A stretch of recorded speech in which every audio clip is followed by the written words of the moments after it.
नई दिल्ली। महाभारत की कहानी कौरवों और पांडवों के बीच हुए युद्ध पर आधारित है। महाभारत में द्रौपदी के साथ जितना अन्याय होता दिखता है, उतना अन्याय इस महाकथा में किसी अन्य स्त्री के साथ नहीं हुआ। द्रौपदी संपूर्ण नारी थी और शायद द्रौपदी भारतीय पौराणिक इतिहास की प्रथम और अंतिम महिला थी जिसके 5 पति थे और जो 5 पुरुषों के साथ रमन करती थी। लेकिन पाठकों, क्या कभी आपने सोचा है कि 5 पुरुषों से विवाह करने के बाद उसने सभी पांडवों के साथ सुहागरात कैसे मनाई होगी, या वह 5 पांडव को कन्या रूप में कैसे मिली? तो आइए आज हम आपको द्रौपदी की कहानी सुनाते हैं। वीडियो में नए हो तो वीडियो को लाइक और चैनल को सब्सक्राइब जरूर कर देना ताकि आगे भी ऐसे ही रोचक भरी कहानी सुनने को मिलती रहे। धन्यवाद। द्रौपदी महाभारत की वो पात्र है जिसके अपमान के कारण ही इतिहास का सबसे भयंकर रक्तरंजित युद्ध हुआ। महाभारत में द्रौपदी का चरित्र जितना अनोखा है, उसके जन्म की कथा भी उतनी ही चमत्कारिक है। द्रौपदी राजा द्रुपद की पुत्री थी जिसका जन्म यज्ञ की अग्नि से हुआ था। इससे जुड़ी कथा भी बड़ी ही रोचक है। कथा के अनुसार राजा द्रुपद और कौरव पांडव के गुरु द्रोणाचार्य एक समय में बहुत ही अच्छा मित्र हुआ करते थे।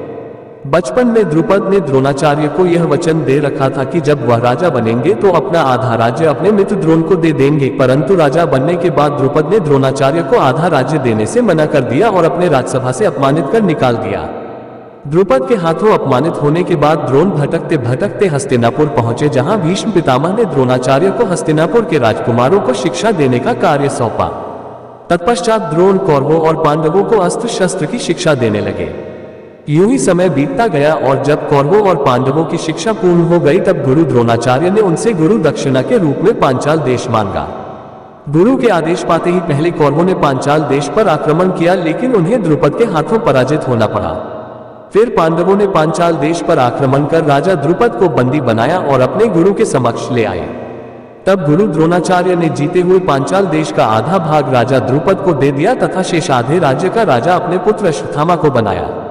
इधर द्रोणाचार्य से अपमानित होने के बाद राजा द्रुपद प्रतिशोध की अग्नि में जलने लगे और एक ऐसा पुत्र प्राप्त करने की कामना करने लगे जो उनके शत्रु द्रोण का वध कर सके।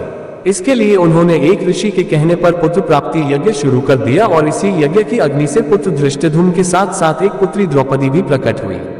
यही कारण था कि द्रौपदी को याज्ञसेनी के नाम से भी जाना जाता है।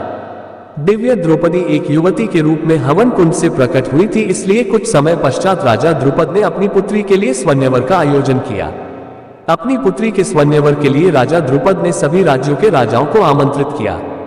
उधर जब द्रौपदी के स्वयंवर की घोषणा हुई तब माता कुंती सहित 5 पांडव लाक्षागृह कांड के बाद ब्राह्मण के वेश में वन में रहते थे।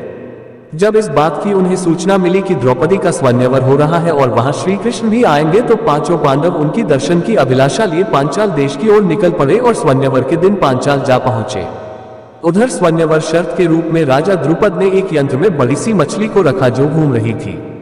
शर्त के अनुसार उस घूमती हुई मछली की आंख में नीचे तैलपात्र में उसकी परछाई देखकर तीर मारना था। स्वयंवर के दिन एक के बाद एक सभी राजा महाराजा एवं राजकुमारों ने ऊपर घूमती हुई मछली की आंख पर उसके प्रतिबिंब को नीचे जल में देखकर निशाना साधने का प्रयास किया, किंतु सफलता हाथ न लगी और वे सभी एक एक कर अपने स्थान पर लौट आए। इन असफल लोगों में जरासंध, शल्य, शिशुपाल तथा दुर्योधन, दुशासन आदि कौरव भी सम्मिलित थे। कौरवों के असफल होने पर ब्राह्मण के वेश में स्वयंवर सभा में उपस्थित अर्जुन ने तैलपात्र में मछली की परछाई को देखते हुए एक ही बार से मछली की आंख भेद डाली। इसके तुरंत बाद द्रौपदी ने आगे बढ़कर अर्जुन के गले में वरमाला डाल दी। उधर राजा द्रुपद को यह चिंता सता रही थी कि आज बेटी का स्वयंवर उनकी इच्छा के अनुरूप नहीं हो पाया। राजा द्रुपद की इच्छा थी कि उनकी पुत्री का विवाह एक पराक्रमी राजकुमार के साथ हो, लेकिन वे यह नहीं जानते थे कि ब्राह्मण वेश में यह पांडु पुत्र अर्जुन ही है। स्वयंवर के बाद 5 पांडव द्रौपदी के साथ माता कुंती के पास जाने के लिए वन की ओर निकल पड़े। कुछ समय बाद 5 पांडव द्रौपदी सहित वन में स्थित अपने कुटिया के द्वार पर पहुंचे। वहां पहुंचकर अर्जुन ने बाहर से ही माता कुंती को आवाज लगाई और कहा कि माता देखो, आज हम लोग भिक्षा में क्या लाए हैं। चूंकि उस समय उनकी माता कुंती कुटिया के अंदर भोजन बना रही थी, इसलिए उन्होंने बिना देखे ही यह कह दिया कि भिक्षा में जो कुछ भी लाए हो उसे आपस में बराबर बांट लो। सभी भाई माता की हर बात को आदेश की तरह मानते थे, इसलिए वे सभी उनकी बात सुनकर चुप हो गए। बाद में जब कुंती ने बाहर आकर द्रौपदी को देखा तो वह आश्चर्यचकित रह गई। फिर उसने युधिष्ठिर से बोला, तुम ऐसा करो कि मेरा वचन भी रह जाए और कुछ गलत भी ना हो। लेकिन धर्मराज युधिष्ठिर भी कोई रास्ता न निकाल सके। अंत में यह फैसला किया गया कि पांचों भाई द्रौपदी से शादी करेंगे। इधर जब इस घटना का पता राजा द्रुपद को लगा तो वो भी परेशान हो गए और उन्होंने अपनी सभा में बैठे भगवान श्री कृष्ण और महर्षि व्यास जी से कहा कि धर्म के अनुसार किसी स्त्री का 5 पति की कैसे हो सकता है। तब महर्षि व्यास ने राजा द्रुपद को बताया कि द्रौपदी को उसके पूर्वजन्म में भगवान शिव ने ऐसा ही वरदान दिया था। भगवान शिव के उसी वरदान के कारण यह समस्या उत्पन्न हुई है और भगवान शिव की बात अन्यथा कैसे हो सकती है। इस तरह महर्षि व्यास के समझाने पर राजा द्रुपद अपनी बेटी द्रौपदी का 5 पांडवों के साथ विवाह करने को राजी हो गए। इसके बाद सबसे पहले द्रौपदी का विवाह पांडवों में ज्येष्ठ युधिष्ठिर के साथ हुआ और उस रात द्रौपदी ने युधिष्ठिर के साथ अपना पत्नी धर्म निभाया। फिर अगले दिन द्रौपदी का विवाह भीम के साथ हुआ और उस रात द्रौपदी ने भीम के साथ अपना पत्नी धर्म निभाया। इसी प्रकार अर्जुन, नकुल और सहदेव के साथ द्रौपदी का विवाह हुआ और इन तीनों के साथ भी द्रौपदी ने अपना पत्नी धर्म निभाया। यहाँ सोचने की बात यह है कि एक पति के साथ पत्नी धर्म निभाने के बाद द्रौपदी ने अपने दूसरे पतियों के साथ अपना पत्नी धर्म कैसे निभाया होगा। तो आपको बता दें कि इसके पीछे भी भगवान शिव का ही वरदान था, क्योंकि जब भगवान शिव कोई ने द्रौपदी को 5 पति प्राप्त होने का वरदान दिया था तब उन्होंने द्रौपदी को साथ में ये वरदान भी दिया था कि वह प्रतिदिन कन्या भाव को प्राप्त हो जाया करेगी।